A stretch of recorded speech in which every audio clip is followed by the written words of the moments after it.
Subnautica players are organizing a boycott of the upcoming sequel, Subnautica 2, after Krafton axed the original game's leadership team and delayed the game's early access release on Steam to 2026. Roll this up over at phantompulse.com. You can find the link in the description below. So in a blog post earlier this month, I believe it was on July 2nd, Krafton announced that Steve Papaustis had been appointed the CEO of its subsidiary and Subnautica developer Unknown Worlds. He previously was the CEO at Striking Distance Studios, the developer of the Callisto Protocol.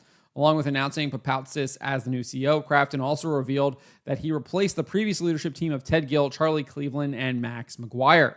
Krafton said this: while Krafton sought to keep the Unknown Worlds co-founders and original creators of the Subnautica series involved in the game's development, the company wishes them well on their next endeavors.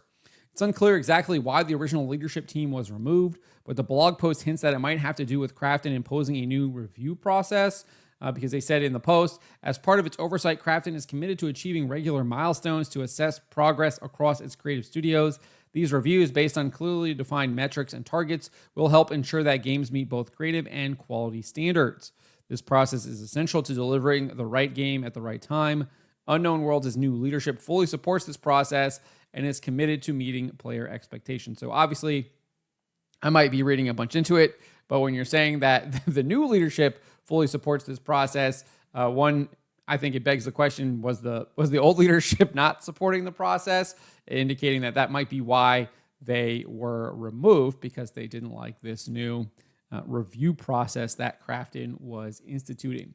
2 days after seemingly being fired by Krafton, Cleveland shared a lengthy post to X where he shared in part, "So you can see why for Max, Ted, myself, the Unknown Worlds team, and for our community, the events of this week have been quite a shock. We know that the game is ready for early access release, and we know you're ready to play it. And while we thought this was going to be our decision to make, at least for now, that decision is in Krafton's hands. And after all these years, to find that I'm no longer able to work at the company, I started Stings." So again, I think that does indeed also point back to the fact that they were instituting this review process, and it looks like the Unknown Worlds team was ready to go to early access, and they had their own process in place, and they were not interested in this review process that Krafton was trying to institute and have them follow. At least that's what it looks like on the surface. Just a week after Krafton axed the Unknown Worlds leadership team, and just, I think, 5 days after Cleveland posted his post on X, the developer, the Unknown Worlds, announced that the early access for Subnautica 2 would not arrive until 2026. The developer shared that after a series of playtests, it discovered there were, quote, "a few areas where we needed to improve before launching the first version, Subnautica 2, to the world. Our community is at the heart of how we develop, so we want to give ourselves a little extra time to respond to more of that feedback before releasing the game into early access. With that in mind, we've made the decision to delay Subnautica 2's early access release to 2026. So a week after one of the original developers is saying that the game was ready to go, they're now delaying it to 2026. The plot thickens. Additionally, Unknown Worlds added this: now that Subnautica 2 is coming out in 2026, we'll be able to add more biomes, more vehicle upgrades, additional tools, expand on our story, and include more creatures to discover. And then they released a gameplay reveal teaser trailer there. If you want to watch, you can. Again, in the link in the description below. Following all of this, a report from Bloomberg's Jason Schreier would claim that the delay was not necessarily to add the aforementioned features, but because Krafton wanted to avoid paying a $250 million bonus to the development team. This is what he reported. The sequel's delay was against the wishes of the studio's former leadership, according to the People. I guess his sources. The $250 million bonus was due to kick in if Unknown Worlds hit certain revenue targets by the end of 2025, according to the purchase agreement, which was reviewed by Bloomberg. He's talking about Krafton's purchase of Unknown Worlds.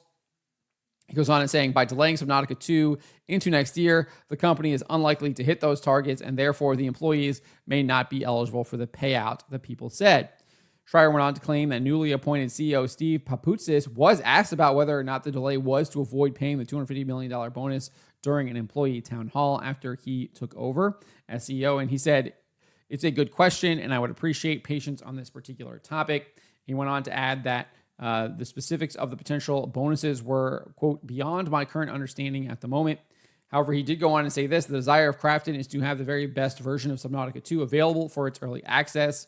While yes, the software that everybody worked on is in a great spot, and it felt like, hey, we should launch this, that wasn't where both parties aligned around. Additionally, he stated it's never been told to me that we're making this change specifically to impact any earnout or anything like that. Well, why would they tell you if that's what they're doing? Because there could be a potential lawsuit if that is indeed what they are doing, if they are trying to get around this deal that they had struck by purchasing Unknown Worlds. There could be potential legal ramifications. So it's unlikely that they would be telling on themselves to their new CEO if that is indeed the case. Following all of this and the report, Subnautica players have called for a boycott of on the game's subreddit. A post from specialist Target 461 declares, "Do not buy Subnautica 2. The publisher Krafton has fired all 3 original founders of Unknown Worlds and delayed the game to 2026 so that devs wouldn't receive $250 million in bonuses. Do not support these shady business practices. Do not buy Subnautica 2. And it has over close to 40,000 likes at the time I published this article, and it had been locked. So I don't think people are upvoting it anymore. But huge response here. If you go over to the game's Steam forums, there are multiple threads about people announcing they do not plan to play the sequel and have removed the game from their wish list. I mean, here's just a screenshot I took of the front page on the Subnautica 2 Steam forum. And you can see here how many of us have unwishlisted. Krafton can thank Bloomberg for way less sales.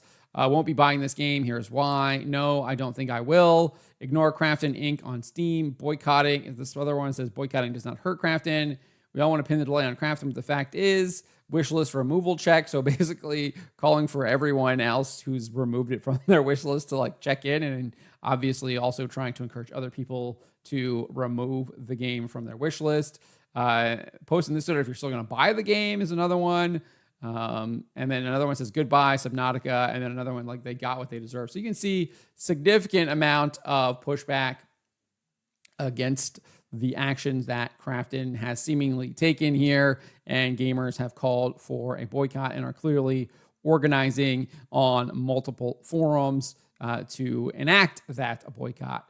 We shall see what happens. Obviously, the game is not going to be coming to Steam until 2026 now, and we're still just halfway through 2025. So that is, at the very least, still another 6 months away. Could potentially be more, depending on when it arrives in 2026. Could be over a year away if they decide to release it in the fall or winter of 2026. But we shall see. That is definitely something that I will be keeping track of, because I do think that there's potential lawsuits here, given these people have the leadership team was fired, and that there was the reason being that it could be that they were trying to avoid paying these bonuses that they might have been on the hook for when they signed that deal. And by doing this, they're trying to get around it. So there might be more to this than what we're seeing right now. And I have a feeling that there's going to be a lot more information coming to the surface quite soon. But let me know what you guys make of this. Let me know in the comments below. Remember to always be charitable, especially to each other, and to always, always speak the truth. Why would you be afraid of the people? Why are you not afraid of God instead of man?